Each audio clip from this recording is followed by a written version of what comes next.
Hello guys, today is Wednesday. Maghimot ko ang watermelon with banana. Lagyan natin ng Yakult.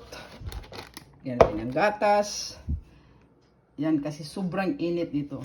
Tapos gagawa tayo ng init. Tapos i-blender natin siya para may pang ano tayo sa napakainit. Super init dito. Gawin natin yung juice. Yan, okay. Huwag yung kalimutan melon every day kasi masarap yan. Ayan, hinihiwa ko na yung iba, nilagay ko na sa Tupperware para ilagay ko sa ref. Tapos yun, isa, malaki pang hiwa dahil naghahanap ako ng paglalagyan nito. Kaya, tapos i-blender na natin siya. Tapos ang result, mamaya.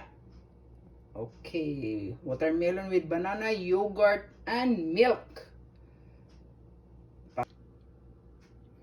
Yan, ready na.